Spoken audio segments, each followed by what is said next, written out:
Hello everybody and welcome back to the channel. My name is Matt and I do like video games, and in today's video, well, we're talking about Starfield again. Specifically the Starfield Delay. So let's get right into it.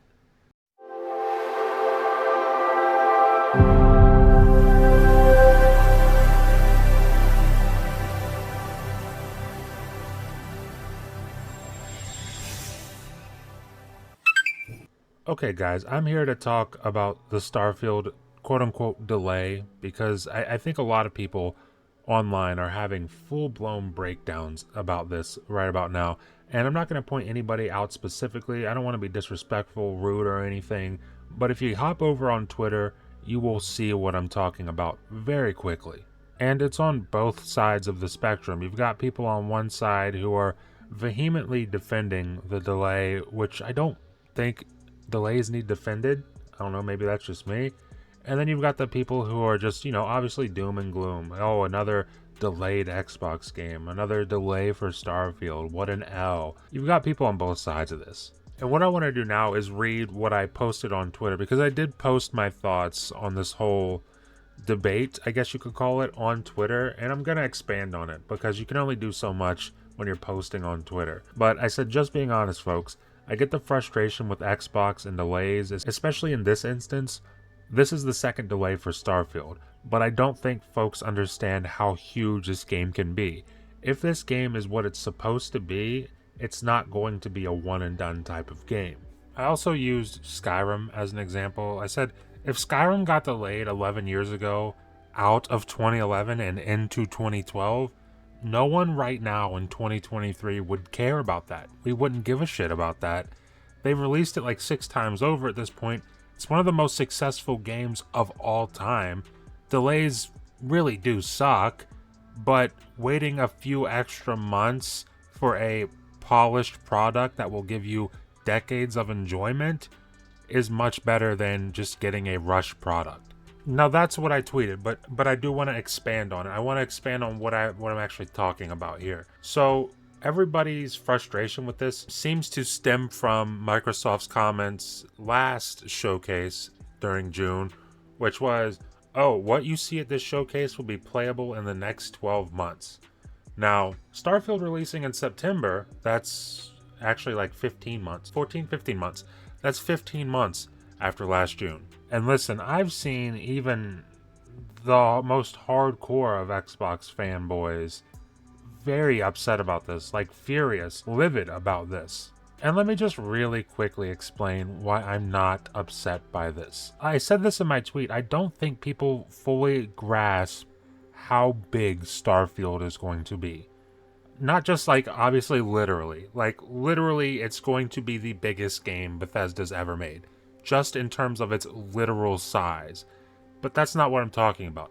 I'm talking about the implications of Starfield, how big it's going to be in the gaming community as a whole. Because keep in mind, we're talking about Bethesda, we're talking about Todd Howard here. Now, we like to make jokes, it's all fun and jokes when we're saying Bugthesda, their games are buggy messes, and you know what, in a lot of cases that's true, especially on launch. In a lot of cases, you got games like Oblivion. There's a bunch of bugs in Oblivion, tons of them. Skyrim, tons of bugs in Skyrim, whole bunch. Fallout 3, I know it's not technically their game, but Fallout New Vegas, buggy at launch, broken at launch. You got a game like Fallout 4, buggy. It was buggy, man. I mean, unfortunately, that just seems to be the nature of Bethesda's creation engine. I mean, that creation engine is made to do things on a massive, huge scale that most games just don't come close to. And in that process of making games on that huge scale, there's bound to be a lot of bugs. You can only play test so much, you're not going to find everything. But on that very same token, let's please be real about this. This is Bethesda. This is Bethesda. You think about Bethesda RPGs, traditional Bethesda RPGs, traditional Todd Howard RPGs. You think of the stuff that we've gotten in the modern era of gaming, like let's just say PlayStation and on, Morrowind, Oblivion, Skyrim, Fallout 3, Obsidian did New Vegas, but we're not going to count that because that was Obsidian. Then you also got Fallout 4. What do all of those have in common? They are award-winning RPGs. And every single one of them are games that are still actively being played today. But if we head over here to Steam's most played games by current players, so this is the top 100 played games by current players right now. Number 45 is Skyrim, and that has current players 22,732. That's number 45 out of 100. And if we keep scrolling down, I saw this earlier too. Fallout 4, current players 15,682. Fallout 76, that's not a mainline Bethesda RPG, but nonetheless, 10,098 players on Fallout 76 right now. It's number 90 on the top 100 of current players playing right now. Now think about that. We celebrated the 10th anniversary of Skyrim in 2021. Skyrim right now is currently just over 11 years old, and it is in the top 100 most played games currently on Steam right now. Same thing with Fallout 4. It's about 7 years old, 7 years and a few months old. It is currently number 63 on Steam, most played games right now. But do you know what's not on this list? I've scrolled over this list multiple times thinking maybe I missed it. But what's not on this list is a game that just released in January, Forspoken.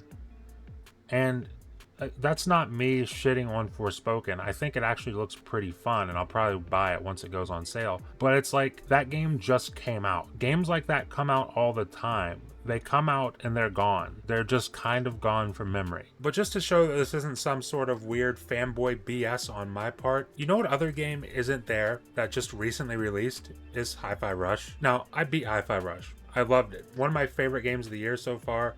Definitely my favorite Tango game. I mean, Tango games really aren't my thing. And then this thing comes out of left field and it just blows me away. Fantastic game. And it reviewed much better than Forspoken, if we're being honest. I mean, the general consensus is that it's a better game, but it's still not on the top 100 most played. That's not because it's a bad game. It's a great game. It's just because most games, like 90-95% of games, don't have that sort of staying power. Bethesda games do. And guys, that is exactly my point. This is what Bethesda does. Bethesda isn't making Starfield for you to enjoy that one playthrough when you first get it, and then you're done, you never touch it again. They're making this game so you get hundreds and hundreds, if not thousands and thousands and thousands, if not tens of thousands of hours of enjoyment out of it. And that's not just off of their content. Obviously, they're packing it full of content, as much content as they possibly can, but once it's out in the hands of the public, modders are going to do the rest. Modders are going to give this game a much, much, much longer tail than it will otherwise have. And it's going to have a very long tail when it launches. And here's the thing. I'm going to wrap this video up. I'm going to bring it all the way back around to the delay, which is exactly why I made this video in the first place. I don't care about the delay. I don't care. And people say, oh yeah, but Xbox promised you it would be out within the next 12 months. I don't care. I don't care. And people are going to say, well, that's just you not holding Xbox responsible for something. Listen, I don't give a shit about Xbox in this case. Like, you guys know, I'm an Xbox-centric channel. I love Xbox. But I really don't give a shit about Xbox in this specific case. And let me tell you why. Xbox can promise me 100 games in the next 12 months.